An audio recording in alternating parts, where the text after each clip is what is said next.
los entrenadores, esos discursos motivacionales que salen a veces en las películas y tal, eso lo haces una vez en tu vida. Porque la gente lo que quiere son instrucciones claras, apoyo, ánimo y el venga, venga, vamos, vamos y tal.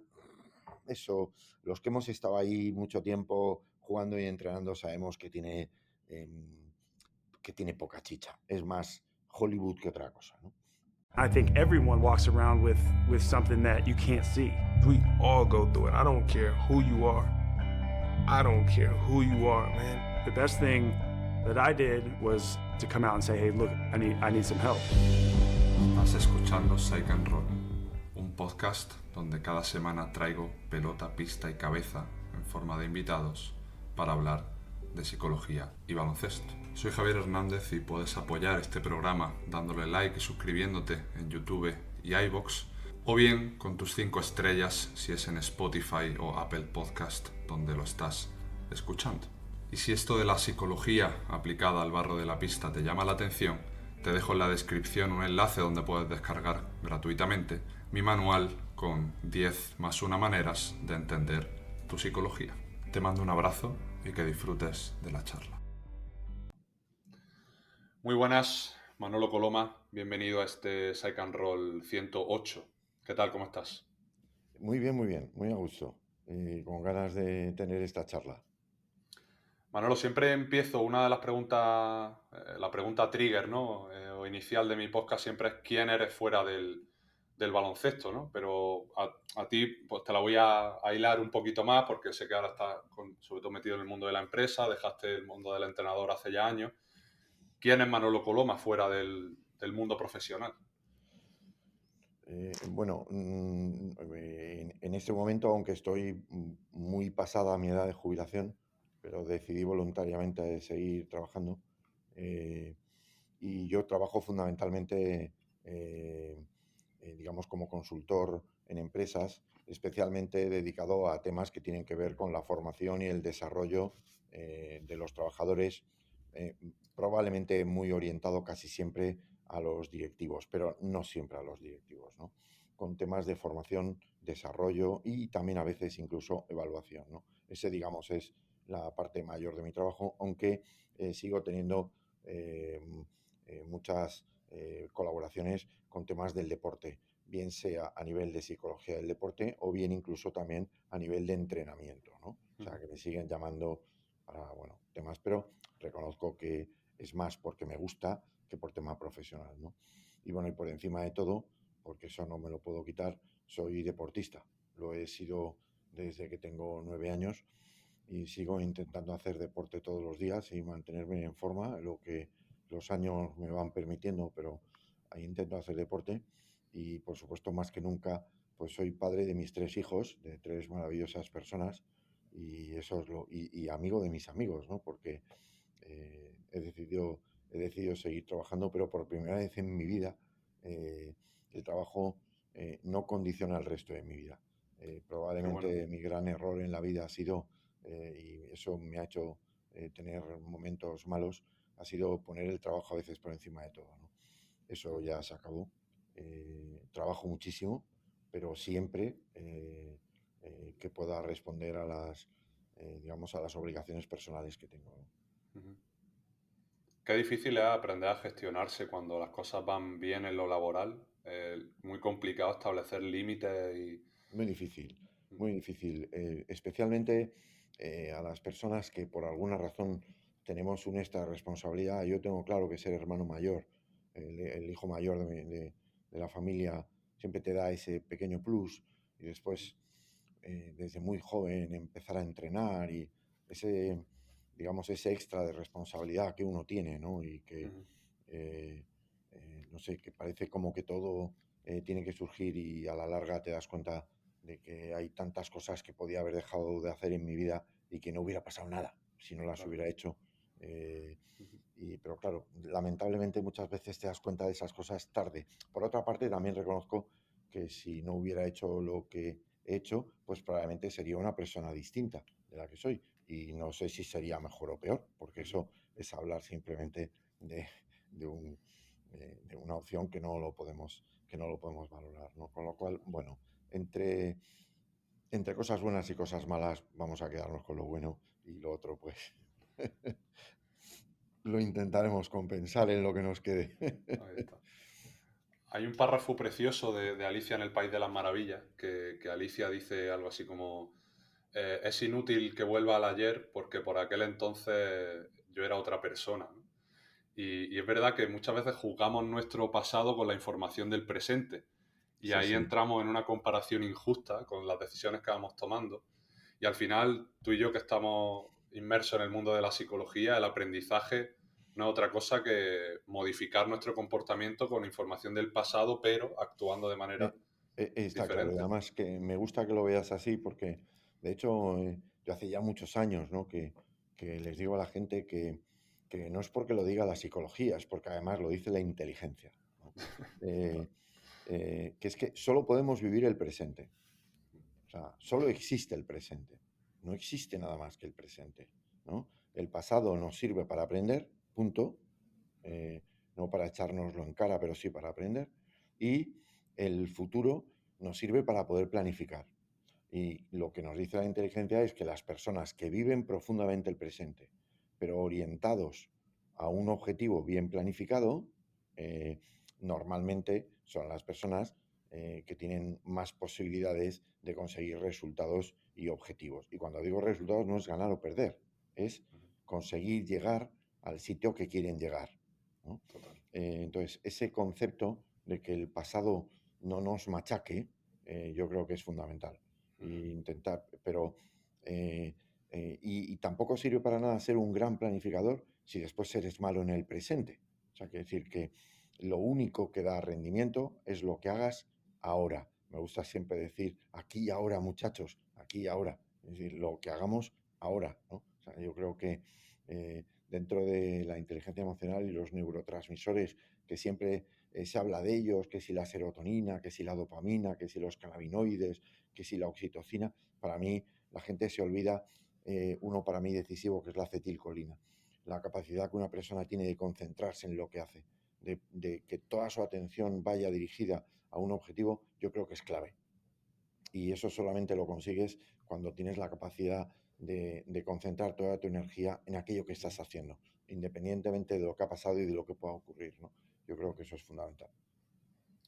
Recientemente tengo una cruzada, Manolo, que no sé si me la comprará, entendiendo esta última parte de tu discurso. Supongo que sí, pero bueno, aquí me lanzo el triple, que creo que la gente está muy centrada en, por ejemplo, el uso del dinero, el uso del tiempo, pero ahora cada vez más lo que se nos está un poco desequilibrando o nos está generando más vértigo por esta sociedad hiperestimulada en la que vivimos, un poco las reglas del juego que nos ha tocado, el, lo que más tendemos a perder es nuestra atención. Y sin eso no hay nada después, porque si las bases no están bien cubiertas, nuestro foco, la luz del faro, que yo suelo llamar mucho, hacia dónde apunta la luz de tu faro, no está bien dirigida, el resto van a ser un poco escopetas de feria. Es así, estoy totalmente de acuerdo. Y de hecho, el día a día, mira, ayer eh, Chicago es una ciudad verdaderamente extraordinaria y le confiere muchísimo personal el lago Michigan. Claro que el lago Michigan, para que te hagas una idea, es la mitad del Mediterráneo, ¿no? Eh, Ahí es nada. y, y el río que atraviesa, alrededor del cual están pues todas las grandísimas edificaciones que tienen, ¿no? Entonces hay paseos en bicicletas extraordinarios en el que hace rodeando el lago, donde hay playas, porque ahora realmente eso es como un mar, ¿no? Y, en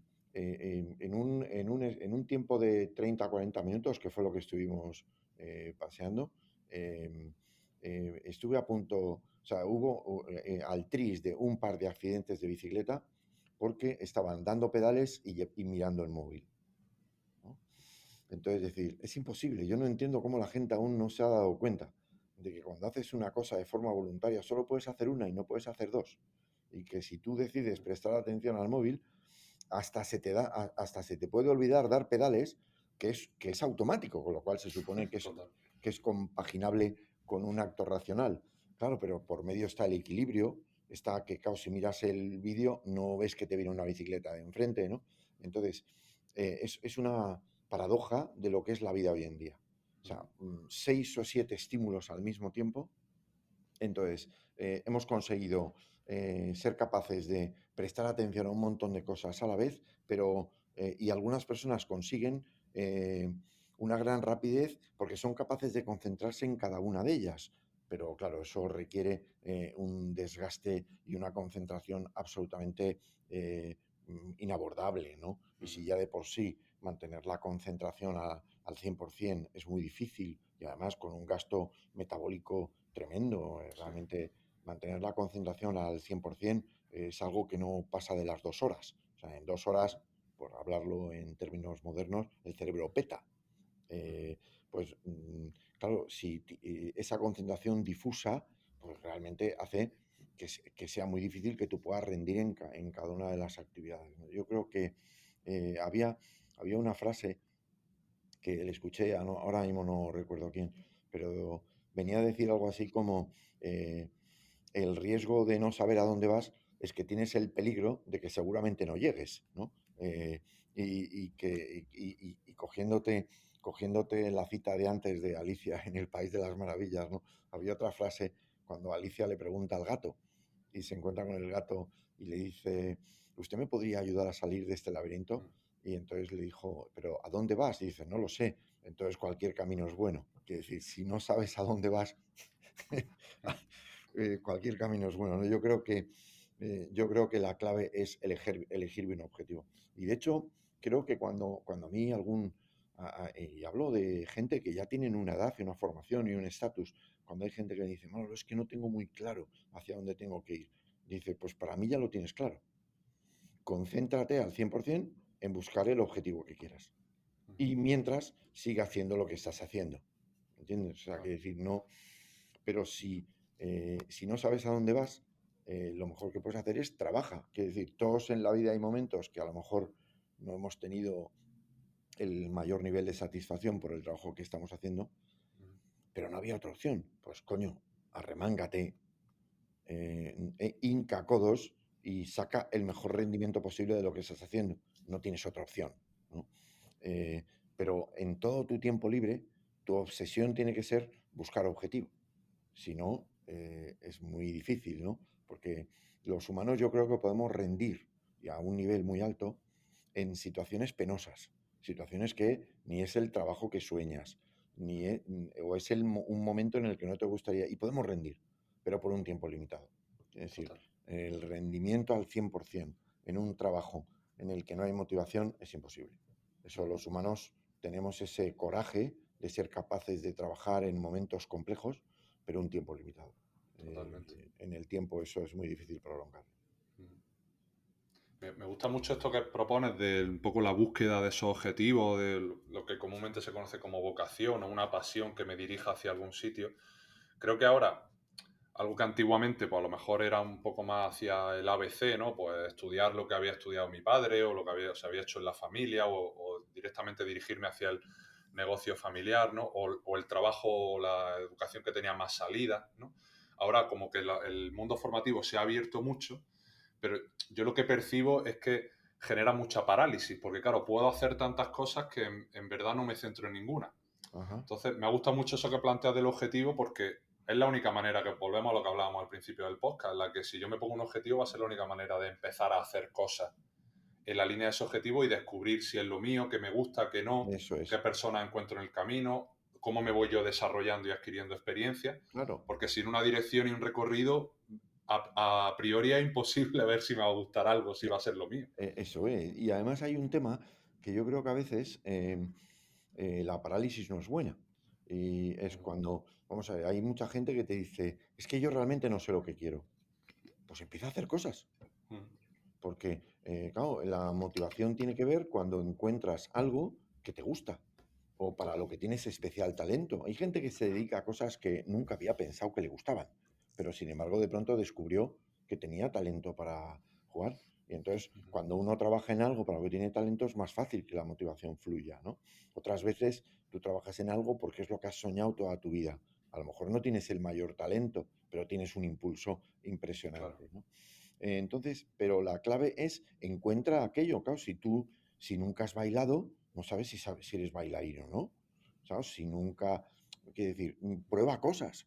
Claro, lo que no podemos hacer es especializarnos desde los 19 años, porque te estás perdiendo muchas cosas. Yo creo que en ese aspecto viajar, ver, probar, hacer de becario, estar de prácticas, yo creo que es importante, porque ahí es donde vas a poder ver y de pronto te encuentras con gente que hace un rendimiento increíble, pero que te pones a hurgar en ellos y al final la respuesta es: Manolo, a mí me gusta ganar dinero.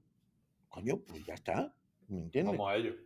Y has escogido un trabajo que te permite, pues has luchado por llegar a ser el consejero de una empresa o yo no tengo nada que decirte. Me dice, pero Manolo, pero a mí lo que realmente me gusta es coger la barquita e irme a pescar. Perfecto, pero quiere decir, hay gente que nunca va a tener una vocación intelectual, pero dice, yo quiero ganar dinero, porque quiero vivir bien. Tal, ¿no? Ya está, pues dedícate a eso. Tú sí lo tienes claro, ¿no? Total. Y ya está. Probablemente en el camino le terminarán gustando cosas de las que hace, Ahí ¿vale? está. Porque al final, pues en el medio descubrirá pues, que tiene pasión por las personas y se convierte en un directivo preocupado por el desarrollo de la gente y tal. En el medio se descubren cosas, ¿no? Pero, pero hay que echarle un tiempo largo para pensar hacia dónde quieres ir, ¿no? Y tal vez es eso todo de los déficits. Yo siempre soy optimista por naturaleza. Yo siempre digo que la gente hoy es mejor que la gente anterior. Es ley de vida. Porque las generaciones, mi generación recibió todo lo que habían sabido los demás y los de ahora han recibido, con lo cual todas las generaciones saben más y están más preparadas, ¿no? Lo que pasa es que lidias con distintas, con distintas, con un ambiente diferente, ¿no? El ecosistema ha cambiado y el ecosistema hay cosas en las que te ayuda y cosas en las que no. El ecosistema de ahora tiene la tecnología. Increíble ayuda, increíble ayuda. Que podamos estar haciendo una entrevista. ¿Tú estás en Málaga o dónde En estás? Granada, en Tú Granada. estás en Granada y yo estoy en Chicago, ¿no? O sea, increíble. Imagínate eso hace 40 o 50 años. O sea, era Imposible. absolutamente... O sea, ni en la mejor tecnología de la Armada norteamericana lo hubieran podido hacer, ¿no? Y nosotros lo estamos haciendo aquí gratis. O sea, que entonces tenemos la tecnología. Tal vez otro de los problemas es la cantidad de ruido que tenemos. La cantidad de ruido que hace que no te concentres, una tremenda competitividad. Entonces, hay cosas buenas y cosas malas, pero digamos, los conocimientos y los avances que la humanidad ha hecho, no solamente a nivel científico, sino a nivel del cuidado a las personas, está ahí, ¿no? Claro. Y eso no lo podemos, no lo podemos tirar por la borda, ¿no? Hablaba antes que también se van descubriendo cosas o te plantas en sitios que en un principio ni te hubiera imaginado. Y si no recuerdo mal, te escuchaba hablando sobre tu llegada al mundo de ser entrenador, que fue algo que, si no me equivoco, me corriges, Manolo, si algo se me escapa, no fue algo pretendido, ¿no? Sino que No, te llamaron para ir, no sé si era con canoes, si no estoy... no, no, yo empecé a entrenar, mira, hace exactamente 50 años, fíjate tú. Ahí O está. sea, que cuando lo digo la gente se queda sorprendido porque además yo aún voy a hacer algunos entrenamientos, me llaman para hacer lo que se suele llamar conferencias magistrales, ¿no? Pues Vale. entrenamientos de vez en cuando. Empecé a entrenar en el año 1975. Entrené al colegio infantil, perdón, al colegio Sagrado Corazón, al equipo infantil, ¿vale? Ese fue mi primer equipo. ¿Por qué llegué a entrenar allí? Porque mi entrenador, no del estudiante donde yo jugaba, sino el entrenador del colegio en el que yo estudiaba, el Colegio Sagrado Corazón, corazonistas, José Manuel Navarro y García de Quesada, que en paz descanse, me dijo, Manolo, yo estoy entrenando en el Colegio Sagrado Corazón, pero a las chicas, y me vendría bien tener, y joder, como a ti te gusta mucho el baloncesto, yo era muy pasional del baloncesto, jugaba en el colegio, jugaba en estudiantes, entonces a mediodía, que no te quita tiempo, pues ¿por qué no vienes y echas una mano y el equipo infantil, no sé qué? sea, una puñetera casualidad, porque yo no, vamos, Claro. no. Y sin embargo, o sea, en una semana estaba totalmente convencido de que era lo que quería hacer. O sea, que, por supuesto, no profesionalmente. Ya yo pensaba, coño, esto yo lo quiero hacer. A mí esto me gusta mucho, porque enseguida vi que tenía capacidad pedagógica, o sea, que sabía enseñar las cosas, que evidentemente no quiero ni ver lo que enseñaría y cómo lo enseñaría, porque, claro, pero que probablemente pues hacía lo que todo el mundo hace cuando empieza. Vamos a Lo que quedarnos con lo bueno, ¿no? Hemos lo, dicho, lo Manolo. que me Vamos. enseñaban a mí, yo lo enseñaba. Claro, como yo tenía entrenadores muy buenos, Pablo Casada, Antonio Gómez Carra, entrenadores de estudiantes, pues coño, lo que yo estaba enseñando estaba recién salido de la freidora. Y bueno, pues de pronto me di cuenta de que tenía capacidad pedagógica, o sea que probablemente si yo me tuviera que definir a mí, o sea, defínete y digo, yo probablemente no podría decir otra cosa que entrenador y profesor. Yo creo que es lo que me define. Enseñar cosas, ayudar a la gente a que las sepa, ¿no? Probablemente lo descubrí con 19 años, fíjate tú, con 19 años que ya estaba en la facultad de psicología. Me encantaba la psicología, me volvía loco. Y de pronto me di cuenta de que con aquellas niñas infantiles, 13 años, ¿no? Pues que me seguían, que un equipo muy normalito, pues nos metimos en fase final de Madrid y disfrutamos un montón. Y los padres me respetaban, 19 años, repito, ¿vale? Los padres me respetaban. Y, me, y entonces ahí, pues de pronto, es lo que te he dicho antes, si yo no hubiera entrenado, yo no hubiera, o sea, no hubiera descubierto si tenía esas capacidades o no. Ojo, a lo Claro. mejor lo hubiera descubierto más adelante, ¿no? Ujú. Pero lo descubrí muy pronto. Y a veces las cosas llegan y simplemente tienes que estar despierto y nada más, ¿no? Evidentemente, José Manuel, el gancho que me puso es que me pagaban un poquito de dinero. Claro. Y claro, con 19 años, y en aquella, pues, estábamos hablando del año 1975, ¿no? Yo era consciente de que mis padres estaban haciendo un tremendo esfuerzo para pagar la carrera universitaria, ¿no? Ujú. Y la de mi hermana, la que venía después, que ya empezaba derecho. O sea, que ahí me pilló entrando a segundo y allá primero, ¿no?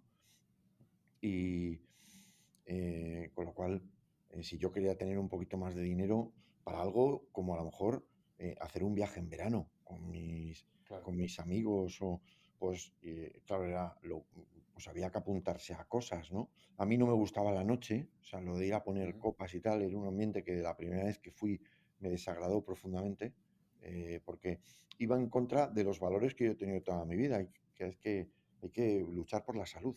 Entonces, pues realmente allí la gente consumía de todo, había follones y tal, aquello no me gustó. Entonces, bueno, pues había que empezar. Y cuando me dijeron, coño, te pagan dinero, no era mucho, pero bueno, era suficiente. Y fíjate tú qué curioso, lo que es la fortuna en la vida. Total. Esa misma temporada, uno de los equipos, claro, yo con el colegio jugábamos la liga escolar, no la liga. Bueno, en aquella época no existía, la liga escolar empezaba en la categoría juvenil, o sea, lo que hoy es cadete. O sea, no existía la categoría infantil, ¿vale? Joder. Eh, entonces, en la liga escolar, que se jugaba por distritos, en el distrito que yo jugaba, había un colegio privado inglés que se llama St. Anne's School, Ujú. colegio pijo del Viso de Madrid. Y, eh, y hacíamos unos partidos súper igualados. Y el entrenador del equipo contrario a mí me parecía un monstruo de entrenador, un tío como 8 o 10 años mayor que yo, súper, vamos, un entrenador en condiciones, ¿no? Un entrenador mucho más parecido a Pablo Casado, a Antonio Gómez Carra o a Ignacio Pinedo que a mí, ¿no? Ujú. Y entonces, pero hicimos buena amiga, probablemente porque me vio con ilusión, porque me vio con ganas, porque vio que mi equipo jugaba bien. Pero claro, mi equipo jugaba bien porque yo hacía lo mismo que hacía en el juvenil de estudiantes, que era donde yo jugaba. O sea, lo mismo. Los mismos sistemas, los mismos fundamentos. Y hicimos buena amiga. Y entonces él fue el que me descubrió realmente, me dijo, joder, ¿por qué no te apuntas a los cursos de entrenador? Ah, pero hay cursos de entrenador. Sí, sí, sí. Hay cursos. Entonces, mira, tienes que ir a la federación, te apuntas al curso de entrenador provincial. Entonces hice el curso. Claro, eso fue otro mundo, porque ahí, claro, encontré profesores que algunos de ellos me parecieron extraordinarios, otros más regular, ¿no? Pero extraordinarios. Y sobre todo todos vocacionales. Claro que todas las ideas que yo tenía en la cabeza de haber jugado baloncesto y jugar, me las ordenaron, ¿no? Y después me dijo, pues mira, yo este verano me he apuntado a un clinic, cosas que yo no sabía ni que un clinic en Vigo, Hostia. que viene el entrenador ayudante de Buden, se llama Frank Arnold, y va a estar 15 días en Vigo concentrado con la selección B, con la selección Promesas. Selección Promesas en la que había unos jugadores extraordinarios, algunos de después olímpicos, ¿no? Margal, José Manuel Beirán, Alfonso del Corral, Vicente Gil, bueno.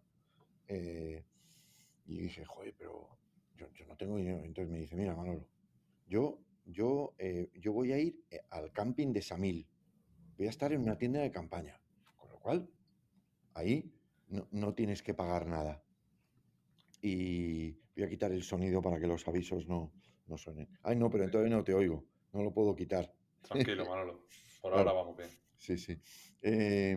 Y entonces, con lo cual, el alojamiento lo tienes gratis. Y con lo cual tienes que pagarte el tren hasta Vigo, ida y vuelta, y después, oye, ya iremos comiendo, cenando, no sé qué. Con lo cual, pues todo el dinero que yo había ahorrado lo gasté en mi primer clinic. Ese clinic me cambió la vida. Esos 15 días con un entrenador de primera categoría. O sea, eso sí que era un entrenador, bueno, increíble, como tal. Y él, el esquema, aún lo recordamos, los entrenadores que acudimos a aquello, ¿no? Yo era de los más jovencitos, ¿no? Era entrenamiento por la mañana. Uno de los ayudantes de Frank Arnold, que eran entrenadores españoles, estaba Pepe Lasso, estaba Chus Codina, que en paz descanse, estaba Ramón Guardiola, que fue ayudante del Real Madrid mucho tiempo. Entonces nos explicaban el guión de lo que iba a ser el entrenamiento. Nosotros durante todo el entrenamiento íbamos tomando apuntes, haciendo cosas, y cuando terminaba el entrenamiento, Frank Arnold venía y hacía un coloquio con nosotros sobre lo que habían trabajado y por qué se ha trabajado de una manera, o sea, impresionante. 15 días, ¿no? Y de vez en cuando venía alguien externo. Una vez vino Díaz Miguel, que por primera vez explicó en España el run and jump de Dean Smith, el saltar y cambiar. Estoy hablando del año 75-76. ¿Vale? Pues nos explicaron el run and jump. Y impresionante. Después vino también Pepe Lasso, nos dio otra charla. También vino un entrenador de fuerza. Bueno, y ahí sí que ya, o sea, fue como con un tubo, dije, hostia, esto va a ser mi trabajo y a lo que yo voy a dedicar, combinándolo con la psicología, ¿no? Pero en el fondo todo procede de un azar, ¿no? Y de hacerlo, Manolo, que es un poco lo que hemos hablado, Bueno, de ir, claro, de ir y allí. de la ayuda de Fernando Fernández Allende, al que yo siempre le tengo muchísimo cariño, aunque lo que es la vida, lamentablemente, después la historia nos desunió y después de 20 y tantos, 30 años de amistad, pues tuvimos un malentendido, producto, bueno, de un compañero que nos desunió y nada, hemos perdido la relación. Soy consciente que además él es una, yo voy a cumplir 70 y él debe tener cerca de 80. Muchas, muchas dificultades, por lo visto, con temas de vista y tal. Y bueno, pues lo lamento porque para mí, claramente, él fue clave en mis inicios como entrenador, ¿no? Y bueno, pues le guardo un gran cariño a aquella vez. Y ya desde ese momento ya no he parado. O sea, que desde que salí del clinic de Arnold, al año siguiente ya afrontamos la competición de otra manera y ya después me fichó el canoe, que aún no era canoe. Era, digamos, el canoe lo que hizo fue coger la plaza que tenía el club más importante que había en Madrid, que se llamaba CREF, que era un equipo que dependía de la sección femenina, o sea, dependía de lo que era el movimiento antiguo, ¿no? Y que cuando terminó Franco, pues, digamos, se convirtió en club, y ese club en el que estaba José María Buceta, Chema Buceta, otro compañero mío durante muchísimos años, pues me ficharon para ese club y eso se integró en el canoe. O sea que, y ahí ya sí que, desde que llegué ahí, digamos, tengo que reconocer que la psicología la puse en un segundo plano. Ojo, en un segundo plano, pero con responsabilidad, terminando la carrera, haciendo el doctorado, quiero decir, pero eh, bueno, claramente antepuse la, el entrenamiento y el baloncesto por encima de la psicología. Claro. ¿Y cómo desarrollaría o desplegaría un poco más esa pedagogía de la que hablas, Manolo? ¿Qué crees que es lo que tú tenías o tú transmitías para mantener a las jugadoras enganchadas? Claro, Porque entiendo que ahí habría también una parte personal, ¿no? De tratar sí, de... vamos a ver, yo creo que no comunico mal, pero si me dices por qué, no lo sé, Javier. Eh, no sé si tiene que. Yo creo que esas cosas se maman en casa, ¿no? Yo vengo de una familia gallega, aunque curiosamente mi padre era de Jerez, pero bueno, mi padre conoció a mi madre en Madrid y se galleguizó mucho, y aunque no, por supuesto, jamás he renunciado de mi origen andaluz y jerezano, pero yo claramente soy gallego. O sea, soy. Y la familia gallega es una familia de hablar mucho juntos, de hablar con. Yo recuerdo desde pequeñito charlas interminables con mi abuela, con mis tías, con mis primos. Somos una familia gigante, entonces, y disfrutar. O sea, yo siempre he disfrutado escuchando y hablando, ¿no? Qué bueno. Y probablemente, pues, eso es lo que ha hecho que yo no comunicara mal. Lógicamente, después, si te has dedicado a esto como llevo toda mi vida, pues tienes que aprender a comunicar bien, ¿me entiendes? Porque si no, una de dos, o eres torpe, ¿me entiendes? O no velas por tu profesión, ¿no? O sea, a mí cuando alguien me dice, joder, es un tío que es que no comunica bien, digo, coño, pues en 20 o 30 años ya he tenido tiempo para aprender, ¿no? Porque, no sé. eh, pero yo creo que en mi caso, yo era buen comunicador desde el principio. O sea, que de hecho enseguida me empezaron a llamar para dar clases en cuanto terminé en la facultad. eh, José Chulinaza, que era catedrático, enseguida me llamó para que yo diera el seminario del desarrollo del juego en el niño, ¿no? Y evidentemente yo no era nadie, pero él decía que cuando yo daba clase la gente me atendía y cuando daban clase los profesores titulares no les atendían porque realmente no tenían nada que explicar del juego. Y entonces, pues, no sabes tanto como ellos, pero coño, a ti te escuchan, ¿no? O sea que ese concepto yo creo que eso lo tenía, lo cual hace que desde el primer momento cuando yo entrenaba la gente me atendía. La gente me atendía, no sé si tiene que ver con la comunicación, tiene que ver con la pasión que pones en las cosas, pero lo hacía. Y lógicamente después vas aprendiendo, ¿no? O sea Claro.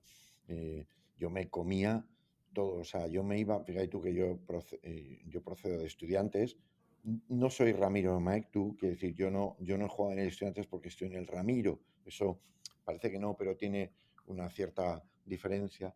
Es decir, yo no soy un demente pasional del Estudiante, simplemente le tengo cariño porque pasé unos buenos años allí. Pero curiosamente, yo vivía enfrente de la ciudad deportiva del Real Madrid. Y en cuanto terminaba de hacer lo que tenía que hacer, me iba a ver entrenar. Y me he chupado entrenamientos de Pedro Ferrandis, de Lolo Sainz, pero a montones, a montones. Porque yo creo que ver entrenar a otros, ver cómo hablan, es fundamental. Ver clases de otros, a mí me encanta. Cuando ¿por qué? Pues porque es donde aprendes. ¿Sabes? Donde, Claro. entonces yo creo que eso es fundamental, ¿no? Además lo sigo haciendo. Eh, Cuando voy a un sitio, yo me quedo a las ponencias de los otros, ¿no? Cosa que normalmente los ponentes, entre comillas, digamos, pues van a la suya y se van, ¿no? No me quedo. Total. Yo me quedo y me da igual que sea un figura o que sea alguien joven, porque siempre ves algo, ¿no? Entonces, bueno, yo creo que hay una cierta parte que tenía que ver con mi propia personalidad, producto de esos 19, 20, 21 años vividos de una determinada manera, y, y otra parte de técnica, que tú vas aprendiendo de los que lo hacen bien, ¿no? Total. Y si eres detallista y metódico, pues tienes que aprender. Yo creo en el aprendizaje.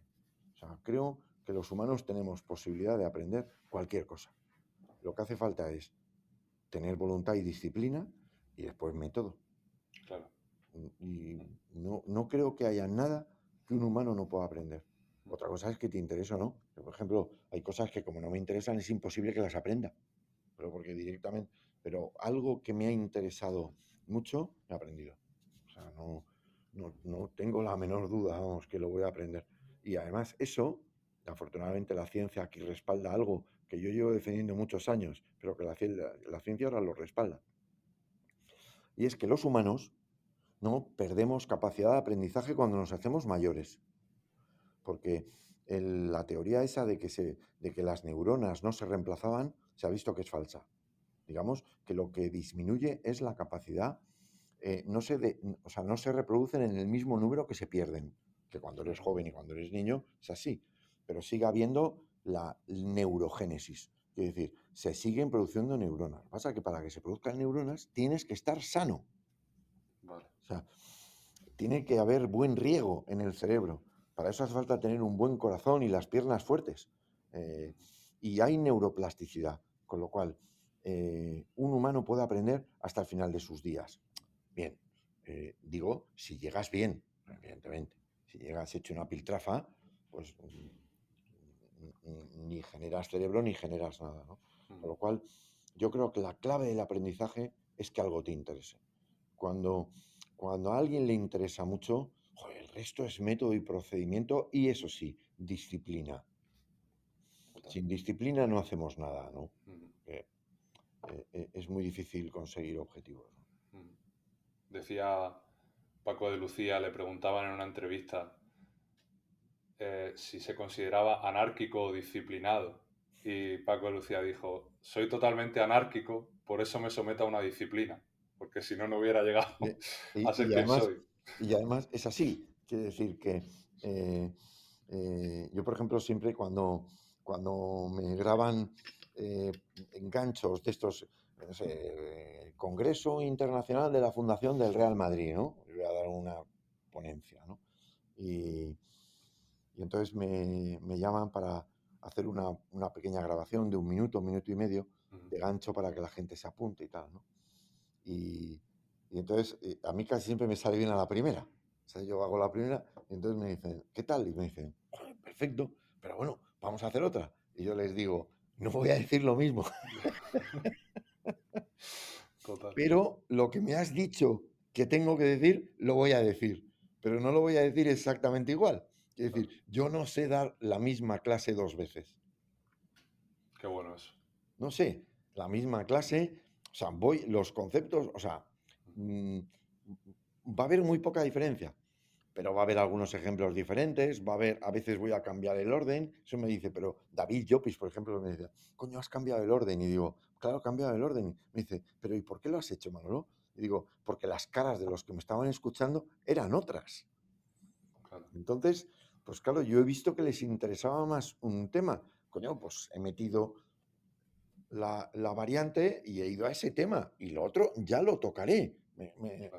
Y digo, hostias, pero es que, joder, hacer eso es muy difícil y tal. Digo, no, hay que tener la clase en la cabeza y adaptarte a la gente que tiene. Yo en eso, como profesor y como conferenciante, yo siempre he sido así. Digo, o sea, un entrenador se tiene que adaptar a la gente a la que entrena. Punto. Y como profesor es exactamente igual. O sea, tú te tienes que adaptar. Eso sí, hay un guión. O sea, tenemos un objetivo en la clase, pero yo me tengo que adaptar a ti. Si no me adapto a ti, es teoría. A mí esos entrenadores que son incapaces de variar un ejercicio 2 minutos, te dice, pero si estaba saliendo bien, ¿por qué lo...? No, pero es que ya toca cambiar. Pero digo, ¿pero por qué toca cambiar? No, porque en el guión. Digo, pero el guión lo has hecho tú, ¿no? Sí, coño, joder, pues, igual que lo has hecho, deshazlo. O sea, Claro. ¿me entiendes? No tiene sentido. Digo, entonces, de hecho, en el congreso que hemos tenido en Valencia, se lo comentaba alguna vez, digo, he visto a veces entrenadores que han montado un diseño de ejercicio que yo, o sea, vamos, me quito el sombrero. O sea, la creatividad que hay en ese ejercicio, con utilización de todo tipo de recursos, con implicación de todo tipo de cualidades motoras, ¿no? Y de pronto se ponen a hacer ejercicio y cuando no han hecho ni 2 vueltas, o sea, quiere decir, cada jugador lo ha hecho 2 veces como mucho, corta el ejercicio. O sea, corta el ejercicio y le dices, pero si esto es acojonante, pero si es que con este ejercicio podrías estar el entrenamiento entero. Dice, no, pero es que ahora toca tiro por parejas. Hostias, es que le arrancaría la cabeza. Digo, o sea, toda la creatividad que has demostrado y el trabajazo, yo no soy capaz de hacer eso, Javier. Claro. No soy capaz de hacer ese ejercicio. Pero coño, no lo cortes. No. Y eso me da pena. O sea, me da pena, ¿me entiendes? Pero eso es que tú no estás viendo a tu gente. Estás viendo tu guión. Y en el minuto este tengo que decir esta broma. En el minuto este tengo que... Ay, mira, ayer en el... si alguna vez vienes a Chicago, te recomiendo que hagas el viaje en barco que Ajá. va por todo el río. Es lo que llaman el tour de arquitectura, ¿vale?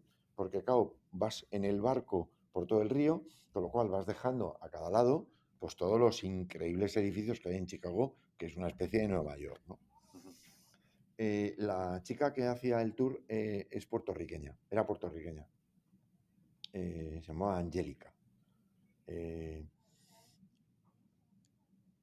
O sea, el discurso aprendido de hora y media, discurso aprendido como un papagayo, con las bromas, independientemente de si nos reíamos, no nos reíamos, de si contestábamos, no contestábamos a sus preguntas, o sea, era pla, pla, pla, pla, pla, pla, pla. Torre Trump toca este chiste, Torre Michigan toca este.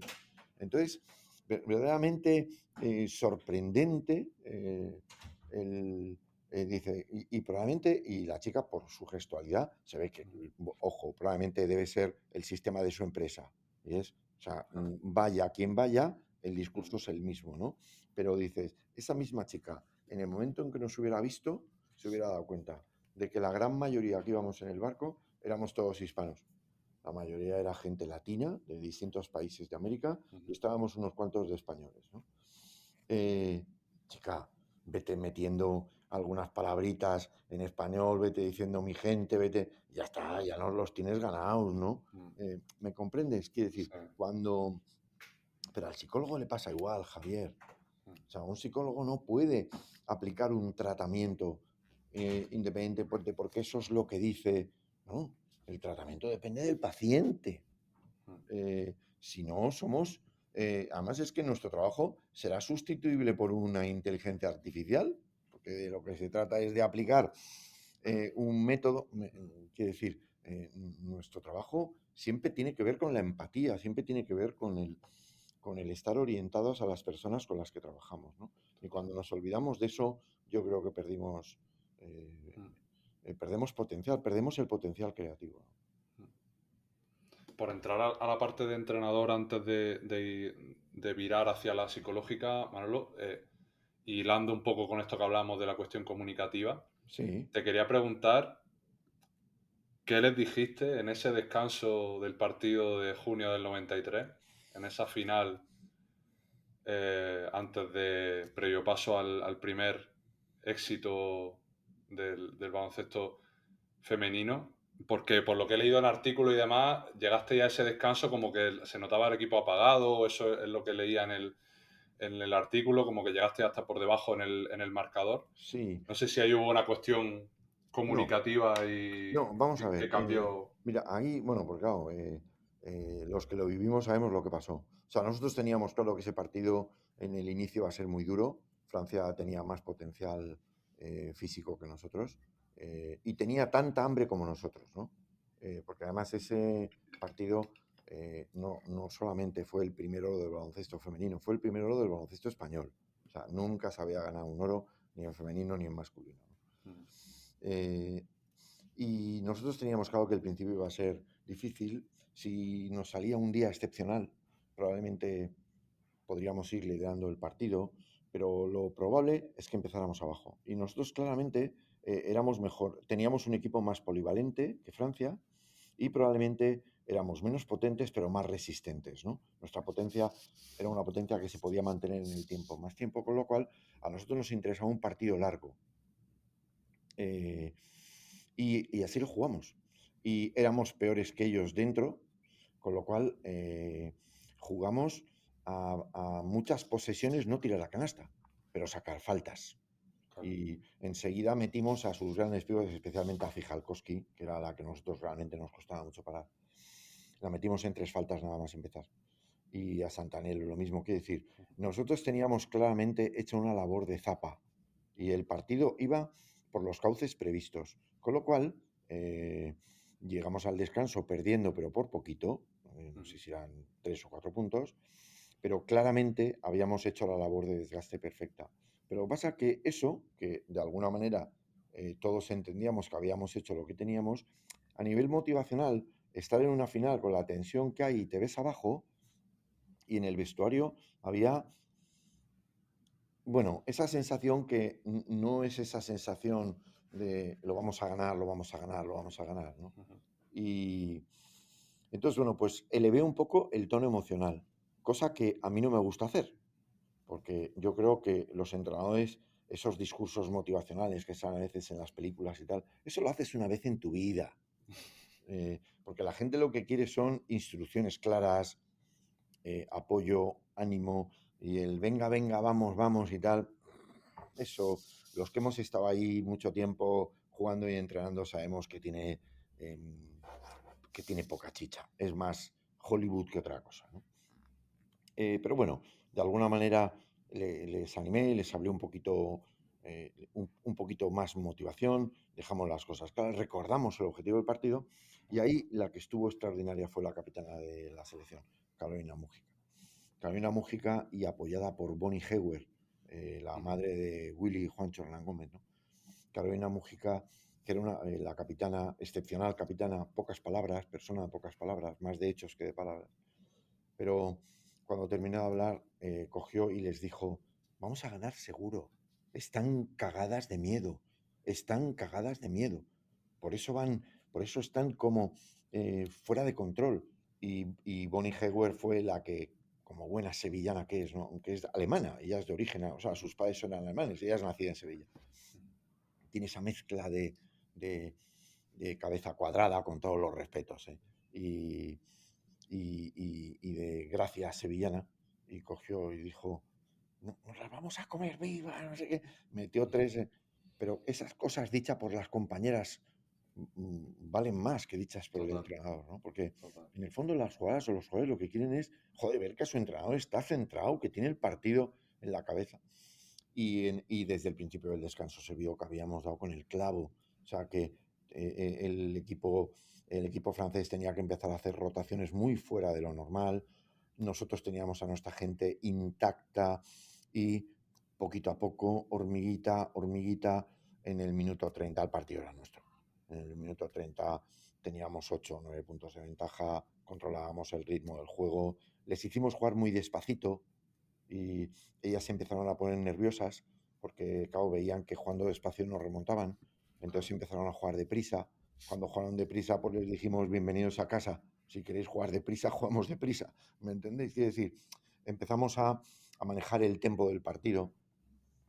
El entrenador, que en paz descanse, con el que tenía una gran amistad, hicimos una gran amistad a partir de aquel campeonato. El entrenador perdió el tono, él era un entrenador muy tranquilo, empezó a chillar. De eso son muchos síntomas que dices, Claro. o sea, si no somos gilipollas, este partido lo ganamos, ¿no? Y lo ganamos por 10 puntos. Y Qué bueno.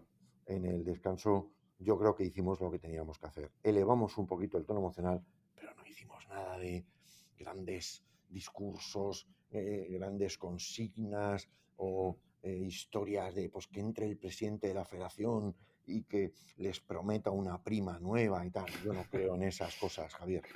No, yo creo que el partido estaba bien planificado. Habíamos hecho un partido de desgaste y teníamos claro que los últimos 10 minutos eran nuestros minutos Y así fue. Con lo cual, se hizo lo que se tenía que hacer. Carolina Mújica estuvo extraordinaria porque leyó que las jugadoras jóvenes estaban un poquito asustadas, les pesaba la responsabilidad del partido,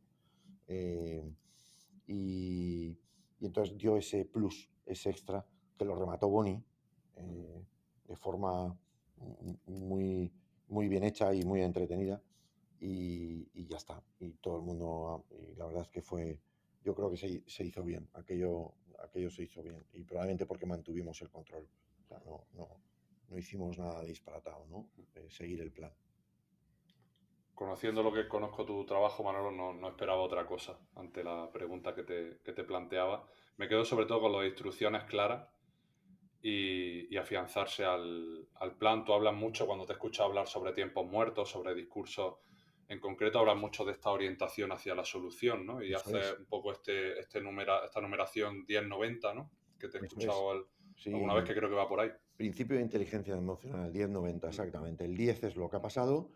En su momento aprenderemos, miraremos para atrás, pero cuando estamos haciendo, el 10 es lo que ha pasado, no podemos hacer nada, concéntrate en cómo reacciona ante lo que ha pasado, y eso es el 90, ¿no?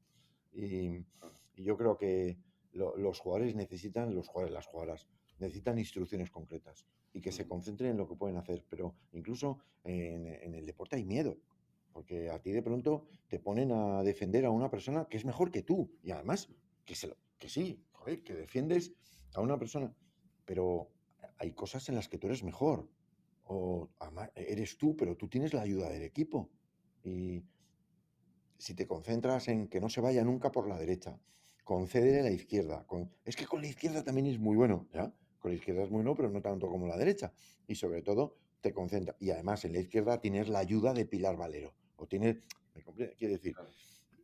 orientados a temas claros, ¿no? Es decir, mira, si lo sé, a este jugador le defienda a quien le defienda, no va a bajar de este número de tiros por partido.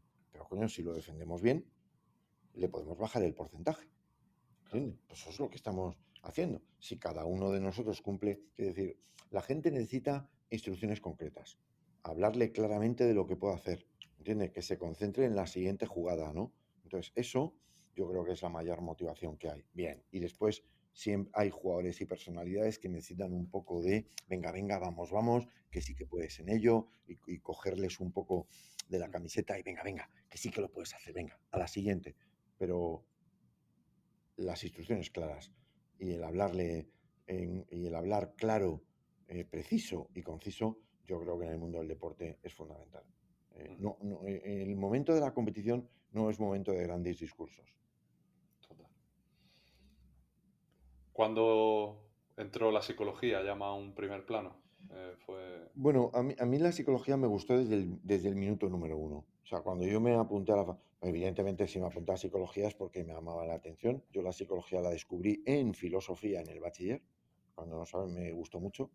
Qué bueno. Me gustaba mucho la filosofía, me gustó mucho la psicología, y, y en el primer año de facultad, que curiosamente se da poca psicología, ¿vale? Había psicología general, pero me gustó la estadística, porque además veía que era una herramienta muy buena también para el baloncesto.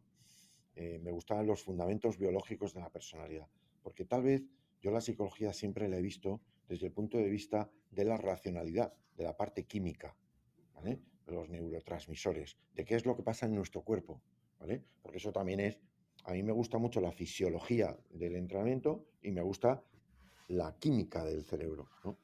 Entonces, probablemente porque mi otra vocación era la química. Y entonces, pues, siempre me ha llamado la atención porque se toman las decisiones. Entonces, desde el primer momento vi que ahí, como dicen hoy, se podía hacer el match, ¿sabes? O sea, ¿por qué? ¿Me entiendes? ¿Por qué? ¿Qué es lo que hace que una persona aguante más, aguante menos? ¿Me entiendes? Y empiezas a estudiar las mitocondrias y por qué la resistencia, el nivel de V2 más, la resistencia máxima, viene fundamentalmente por la herencia de la madre, y es por las mitocondrias. Entonces, enseguida empecé a unir, a veces un poco alocadamente, porque al principio era demasiada información para mi joven cerebro, pero enseguida empecé. Y cuando terminé la carrera, me, inicialmente me especializaron en temas de psicología evolutiva, por temas del juego del niño, de tomar decisiones, porque tenía que ver con lo que yo entrenaba a gente joven, ¿no? Y después ya vino la época de mi dedicación al 100% al baloncesto. Entonces fue cuando me empezaron a liar con temas de psicología del deporte, en temas de aprendizaje y desarrollo motor, que el aprendizaje también es un tema que siempre me ha gustado muchísimo. Me empezaron a liar ahí y empecé a colaborar ya, pues eso, con más la parte de docencia, pero encaminado a la gente que quería saber psicología del deporte. Y que a mí siempre me han utilizado para dar esa parte más de conocimiento del deporte puro, o sea, de qué es lo que pasa Claro. en el cuerpo cuando uno hace deporte y qué es lo que es estar en un equipo y qué es lo que es estar en un vestuario, estos conceptos. Y, eh, y realmente me empiezo a dedicar más a la psicología porque mi vinculación con la psicología era puramente docente y de curiosidad intelectual, y empiezo a dedicarme más a la psicología cuando me retiro o sea, yo decido en el año 2002 no entrenar, no porque no quiera, que quería seguir entrenando, pero no tenía opción en España y tenía ofertas muy buenas, pero fuera de España. Eso les pasa mucho a entrenadores españoles cuando llevas entrenando ya 25 o 30 años, no tienes sitio donde ir. Y tenía muy buenas ofertas fuera de España, pero tomo la decisión personal de no irme, ¿no? No me quiero ir y mi familia tampoco. Y yo había cubierto con creces mi cupo de competición, ¿sabes? Es decir, desde los 17, 18 años, ¿me entiendes? Ya estaba, ¿no? ¿Me entiendes? Entonces tomo la decisión de no. Y después de un breve paso por temas de gestión que me horrorizaron, es decir, cuando toqué esa parte de la gestión deportiva y de la dirección deportiva, no me gustó nada, porque entras en contacto con lo que menos me gusta del deporte, que es la parte de los intermediarios, la parte del marketing, la relación con la prensa, no sé qué, no me interesa nada, ¿entiendes? Y con lo cual pues decido empezar otra vía. Y es cuando forzosamente entro en la psicología, ¿no? Aquí de nuevo, yo no tenía ninguna, o sea, ni se me había planteado trabajar con directivos de empresas. O sea, es que era algo que jamás se me había ocurrido, es decir, nada. Y cuando estaba ya en negociaciones con compañeros que, claro, ellos habían hecho su carrera como psicólogos, que me llamaban de vez en cuando para colaborar con ellos en alguna situación, y cuando me dijeron, Manolo, vale, nosotros hemos hecho camino y tú no, pero tú tienes en tu cabeza conceptos de lo que es entrenar, y la psicología a veces es entrenar a la gente, ¿vale? Total. Conceptos de entrenamiento que a un psicólogo le vienen increíble. Digamos, de ir más al grano, ¿sabes? De ir a la operativa, ¿no? Y cuando yo estaba empeñado en abrir mi propia carrera como psicólogo, por supuesto, ayudándome de mis compañeros, ¿no? Abrir un gabinete nuevo a los 50 años era muy difícil, ¿no? Pero sí apoyándome. Pues me empezaron a llamar para hacer colaboraciones con directivos, que me llamó la atención porque a la gente les encantaba escuchar, pues lo que tú me estás preguntando: cómo se dirige a un equipo, cómo se corrige, qué pasa cuando un vestuario, cómo negocias, ¿vale? O sea, cosas de este tipo que a mí al principio, sinceramente, me llamaba la atención que quisieran saber eso, y sobre todo que me pagaran. Y además me pagaban bien. Y yo decía, joder, me resultaba, decía, estos romanos, como diría Asterix, ¿no? Estos romanos están locos. Total. Y, pero empecé y, claro, ya después empecé a ver que eso iba mucho más allá. O sea, que había algo que yo desconocía, que era todas las divisiones de formación para los empleados de las empresas, que había unos proyectos de formación, unos itinerarios, y conocía gente pues que pasó como al principio en baloncesto. Me dijeron, joder, Manolo, tú comunicas muy bien, enganchas mucho con la gente, tú sabes un montón de liderazgo, tú sabes un montón de eso. ¿Y que dices? Coño, yo sé de liderazgo. ¿Cómo no vas a saber de liderazgo? Joder. Claro, ya después ves manuales, ves teorías, empiezas a leer y, bueno, pues de pronto en 2-3 años, pues me convertí pues, en un consultor especialista en liderazgo y trabajo en equipo, que después yo me fabriqué el tema del alto rendimiento personal, ¿no? O sea, cuando, cuando ya empiezo, digamos, porque al liderazgo, trabajo en equipo, llego a conclusión directa de lo que es un entrenador, claro. Siempre aplicando, que eso del primer momento les llamó mucho la atención mi conocimiento de cómo funciona el cerebro humano, ¿no? Con lo cual enseguida ya me dieron la parte de inteligencia emocional, que por cierto, cuando yo vi lo que daban de inteligencia emocional es que me tronchaba de risa, porque no eran más que una serie de lugares comunes y de citas comunes que decías, pero ¿y la gente con esto va a un curso, escucha esto y qué? No sé, ¿entiendes? Ya está, ¿no? Y bueno, pues ahí le intenté dar esa parte, digamos, más de aplicabilidad. Y a raíz de eso, en los últimos años, está muy de moda el tema del bienestar. El tema del bienestar, el tema de la búsqueda del alto rendimiento, pero unido al tema de la salud y el bienestar. Y ahí en estos últimos años, pues me ha apetecido mucho hacer este trabajo, ¿no? O sea, de convencer a la gente de que para rendir tienes que estar bien, o sea, que tienes que estar en forma, tienes que cuidar tu cabeza y tu cuerpo, y, y en eso estoy. Pero aquí de nuevo yo llego por un imponderable del camino, ¿no? Y es que, pues, a un consultor de Pricewaterhouse que colaboraba con estudiantes, pues me dio una conferencia y dijo, coño, este es el tío que necesitamos. Este es el tío que necesitamos para hablar con los directivos y que cambien un poco, ¿no? Y la verdad es que me he divertido mucho, Javier. O sea, y me sigo Me divirtiendo imagino, mucho. me imagino. Me siguen divirtiendo mucho y sobre todo porque yo realmente también, porque me voy a engañar, hay días que me apetece retirarme, ¿entiendes? Que yo a los 65 años me podía haber ido, había cotizado más de 40 años, con lo cual, pero es que me sigo divirtiendo y sobre todo sigo aportando, quiero decir que aún me sigo encontrando con gente que muchos años después me dice, joder, aquello me ayudó, aquello. Entonces digo, bueno, pues mira, mientras que lo pueda seguir haciendo con este último cambio que he hecho en los últimos, desde la pandemia, el cambio es que no voy a perdonar, eh, no voy a perdonar las ocasiones únicas con mis hijos. No voy a perdonar alguna comida con amigos que algunos de ellos, lamentablemente, pues a lo mejor nos quedan pocas, ¿me entiendes? No lo voy a perdonar.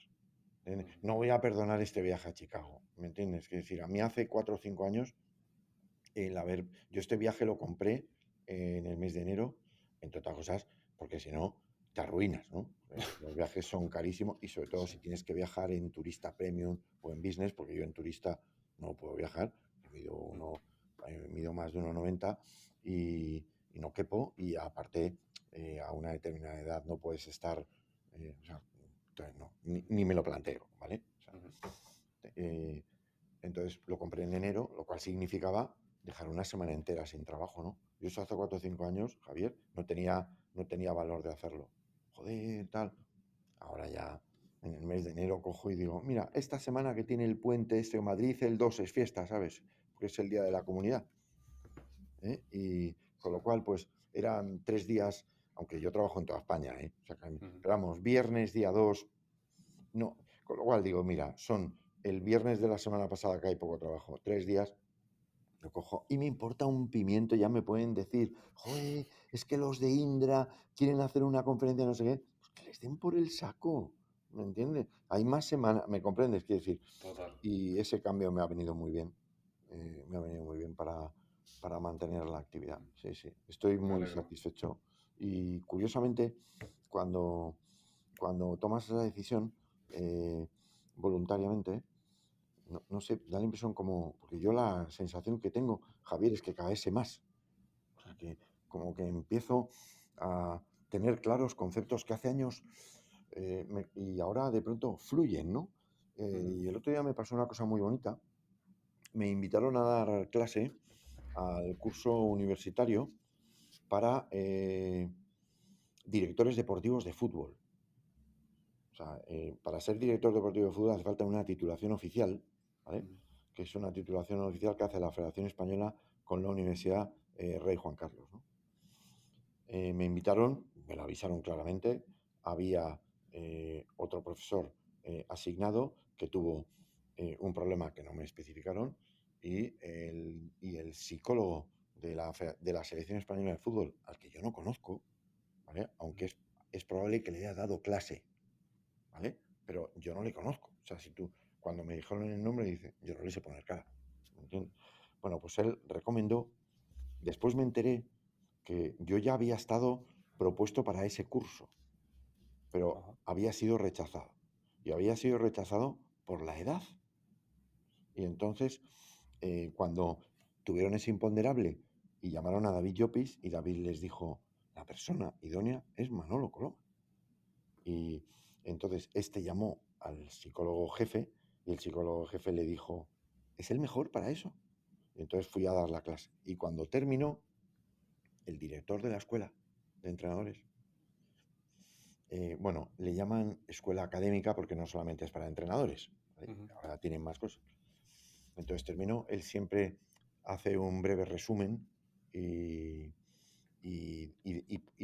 dijo, y además hoy he aprendido una cosa, y además citó la persona primera que había hablado el título de edaísmo, ¿no? Y entonces dijo, y hoy he visto claramente lo que es el edaísmo.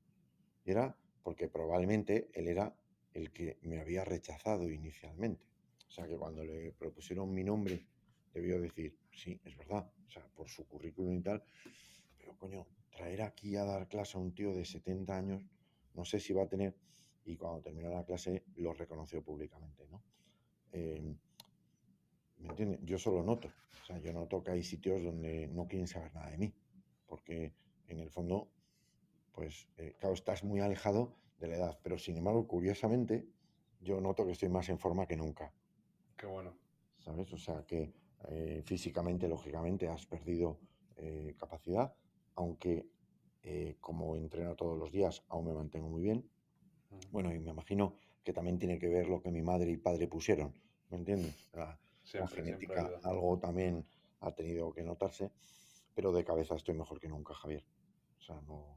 Qué bueno. Y sobre todo, ya no tengo nada que perder, ¿me entiendes? Quiere decir que yo ya he hecho mi carrera, quiero decir, ya no voy a hacer el paripé. O sea, si a alguien le tengo que decir una cosa, se la voy a decir con educación, con respeto, pero se la voy a decir, ¿me entiendes? No, no me tengo que tragar ninguna, porque ya no me corresponde, ¿no? Entonces, esa libertad, yo creo que te da, te da mucha autoridad, ¿sabes? O sea que, entonces estoy disfrutando mucho con lo que hago. Me costaría añadirle una coma a lo que comentas, Manolo. Me ha emocionado mucho escucharte, de verdad te lo tengo que decir. Y lo más cauto y sereno que puedo decir es que me alegra que estés en este momento, porque yo creo que es un estado que no todo el mundo alcanza, ¿No? Y además, pero que se es el nota que... mayor premio que he podido, el mayor premio que he podido recibir es llegar a casi los 70 años y pienso seguir. De hecho, tengo proyectos hasta el mes de marzo, con lo cual ya tendré los 70 cumplidos. Y el mayor premio que me ha dado en la vida, aparte de mis 3 maravillosos hijos y unos excelentes amigos y gente con la que he trabajado, es la posibilidad de poder seguir trabajando, ¿no? Y de seguir aportando, ¿no? Y lo reconozco que es un premio que me hace más ilusión que ganar dinero, ¿entiendes? O sea que, ojo, y eso no significa que no quiera cobrar por mi trabajo, ¿eh? Porque cada cosa en su sitio, pero que hoy en día Buen matiz. el hecho, por ejemplo, cuando tú me llamas, estas cosas las hago encantados, ¿me entiendes? Y con las federaciones deportivas, probablemente, ¿tú te apuntaste a la de los tiempos muertos de la Federación de Valencia? No, pero lo he visto en una Ah, foto, que hablaste de eso, por vale, eso lo bueno, sabía. pues yo esas cosas es que ni les cobro, ¿me entiendes? Ya. Porque me van a pagar 200, 250 euros, no los quiero, ¿me entiendes? No sé, dárselos a los de la Dana, ¿me entiendes? O Ya. en rebaja un poco 5 euros a cada uno ¿me entiendes? Quiere decir que, eh, ¿me entiendes? Evidentemente, si vas a una conferencia en la que todo el mundo cobra 1.500 euros por conferencia, yo quiero 1.500, ¿me entiendes? Claro. Pero, ¿me entiendes? Que llega un momento en el que el mayor premio es el premio de estar vivo, de estar vivo, digo, intelectualmente, de poder aportar, de ayudar y de intentar ayudar a la gente. Y te aseguro que en el minuto que vea que me estoy convirtiendo en un abuelo cebolleta o que lo que estoy diciendo no aporta absolutamente nada, estoy en mi casa descansando, ¿eh?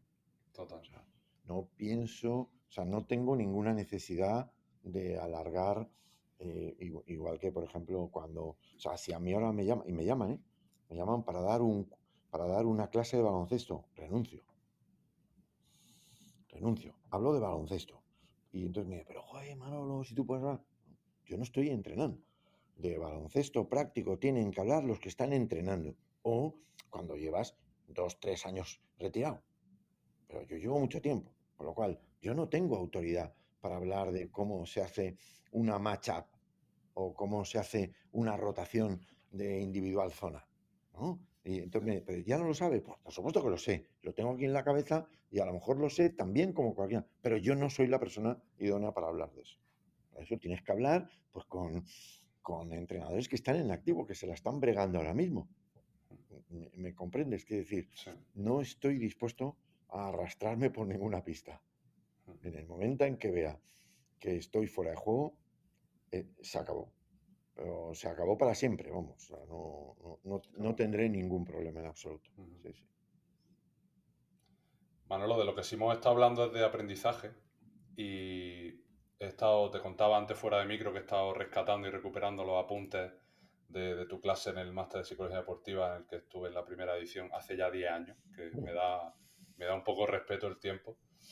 Y en uno de esos apuntes hacía un resumen de un artículo cuyo título era La nueva investigación demuestra que el desempeño excepcional, es decir, la construcción de expertos, es fruto de años de práctica deliberada y no de ningún especial talento innato, ¿no? Y otra de mis cruzadas es el uso del talento como excusa de yo recibo un jugador o recibo una persona a la que no le veo ciertas facilidades y asociar a que no es una persona talentosa simplemente porque no le veo esa Ya, demostración. Y lo menciono como una excusa de no voy a trabajarlo, ¿no? sí, sí. Y si me permite rescatar dos párrafos que me parecieron Eso es de precisamente Ericsson, interesantes. ¿no? Es el artículo de Ericsson, ¿no? Exactamente. Decía, hace 30 años, dos educadores húngaros, Laszlo y Polgar, decidieron desafiar a la creencia de que las mujeres no tenían éxito en disciplinas que requerían el pensamiento espacial, como por ejemplo el ajedrez. Educaron a sus 3 hijas en casa y como parte de su educación, las niñas comenzaron a jugar al ajedrez con sus padres a una edad muy temprana.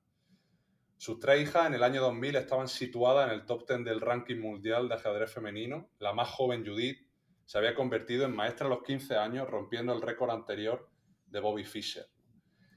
Y yendo más allá, Benjamin Bloom, profesor de educación de la Universidad de Chicago, fíjate qué curioso, ¿no? Donde está justo ahora, en un estudio publicado en su libro El desarrollo del talento en los jóvenes, recopiló datos sobre la infancia de 120 personas con desempeños excelentes en diferentes campos, música, matemática o neurología, y no se encontraron indicadores que pudieran predecir el éxito de estas personas. La única diferencia innata era la altura y el tamaño del cuerpo. Y tú hablas del ejemplo por antonomasia de definición de talento que es Mozart, ¿no? Que dice excepcional talento musical innato. Lo que a menudo se olvida, sin embargo, es que su desarrollo fue igualmente excepcional para su época, ya que su tutela musical comenzó antes de que cumpliera 4 años. Claro. Y su padre, también un compositor experto, fue famoso profesor de música y había escrito uno de los primeros libros sobre la enseñanza del violín. Al igual que otros artistas de talla mundial, Mozart no nació en experto, se convirtió en uno. Ahí Creo que está claro, está claro. Y además, eso, mm, vamos a ver, la mayoría de las personas, en la mayoría de las habilidades, tienen un talento similar. Y la mejora del desempeño tiene que ver con pues, que ha tenido una mayor participación anterior. Es decir, cuando son niños que han empezado a jugar muy prontito al fútbol, claro, cuando llegan a los Claro. 9 o 10 años, pues ya saben jugar fútbol.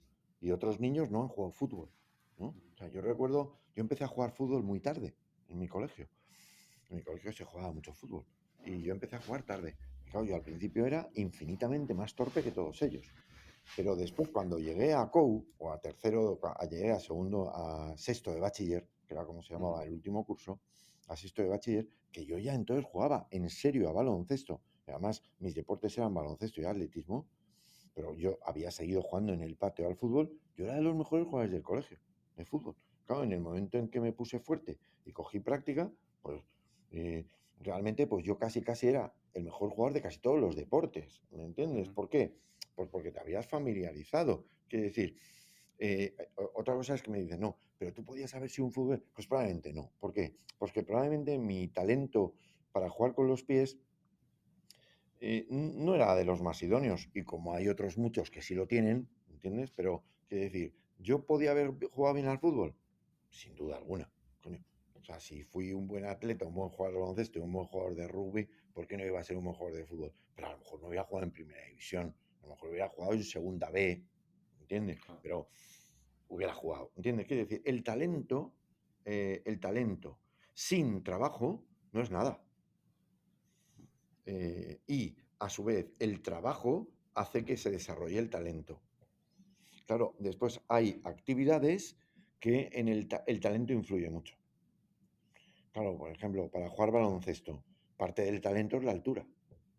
La altura y la envergadura. Claro, si no la tienes, hay una parte de talento que no vale, ¿no? O por ejemplo, para nadar, para ser, para ser campeón olímpico de natación. Claro, tienes que medir cerca de 2 metros, tener unas manos y unas piernas y unos pies. ¿Por qué? Porque es que es una cuestión de vatios, ¿me entiendes? No hay otra opción, ¿no? Es decir, y por supuesto en otras, ¿me entiendes? En otros conceptos, pues en ajedrez, pues imagino que para ser campeón del mundo, pues tienes que tener una capacidad de rapidez, de abstracción brutal, ¿no? Vale, pues eso no todo el mundo la tiene.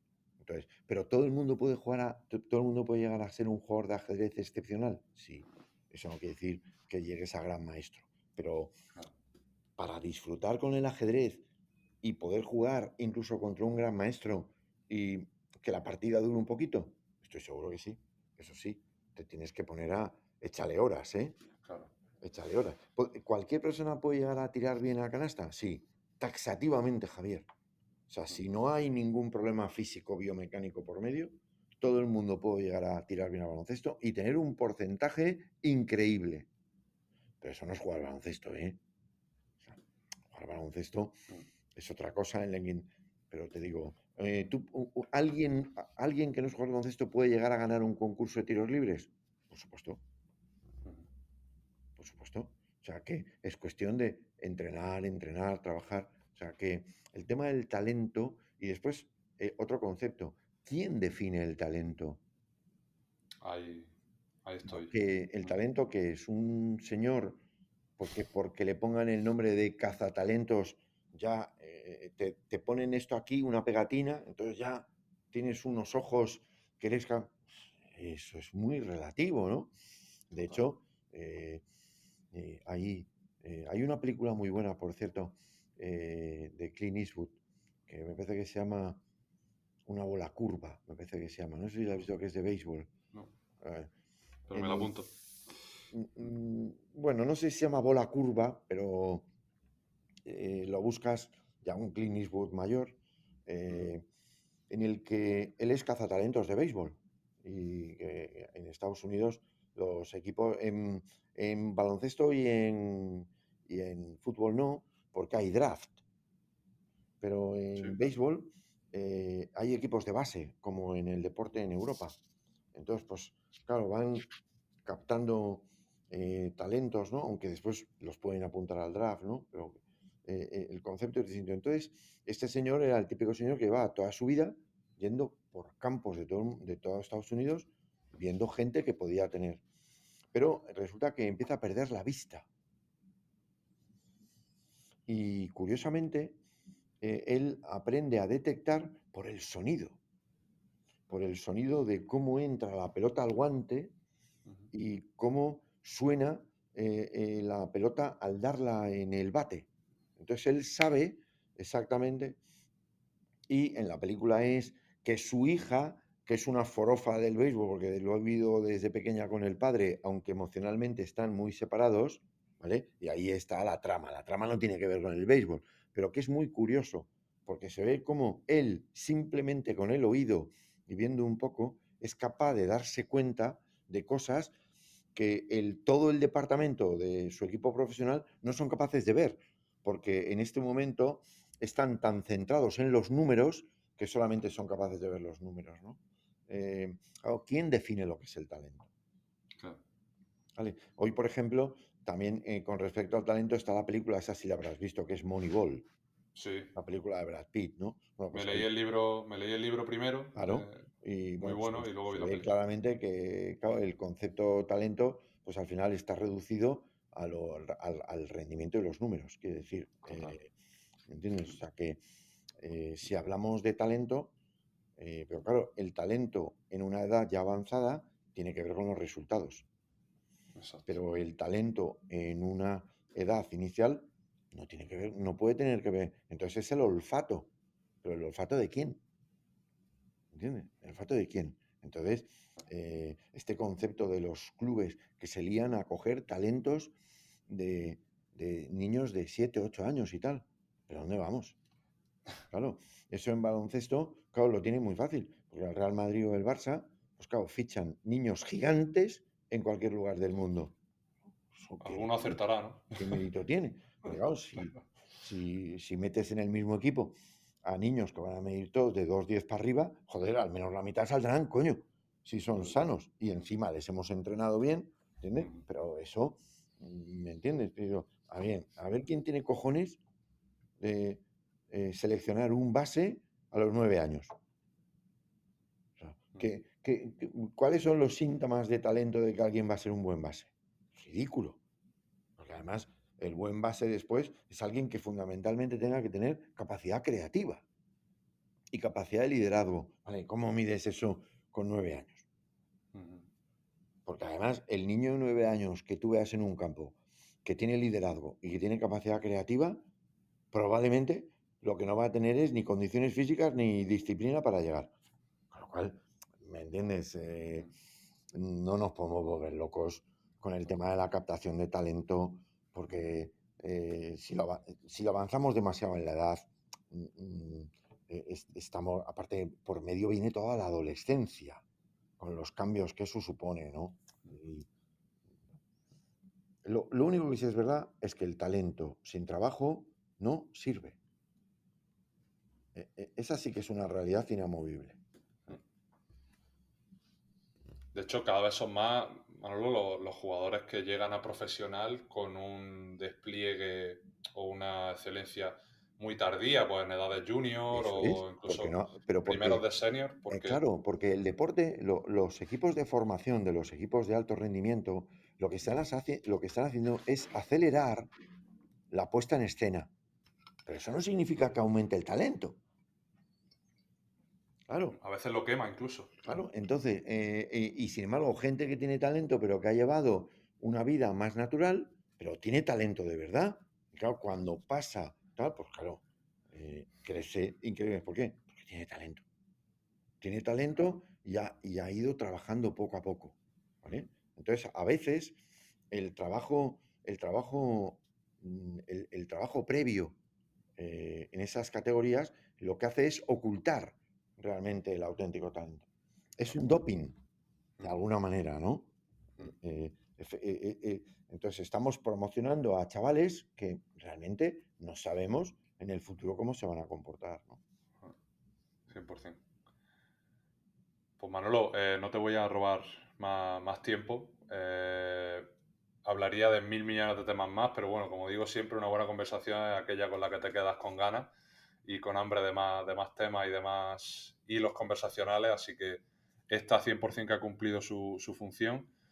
Me ha hecho mucho pensar, me ha emocionado, como te he contado antes, así que mis expectativas están totalmente cubiertas y desearte que mientras sigas cumpliendo con tu propósito laboral y tu tiempo libre sea dedicado por y para los tuyos, yo creo que, vamos, va a ser una vida muy plena como la que estás experimentando ahora, así que me alegro muchísimo de escucharte. Muy bien, Javier, Y yo te agradezco. te dejo el micrófono abierto para que despidas este episodio Sí, 108 como te apetezca. Muy bien, pues no, pues en primer lugar agradecido a Javier la posibilidad de compartir contigo y por supuesto con todas las personas que lo escuchen, a las que les envío un afectuoso saludo de compañeros del deporte y de la psicología.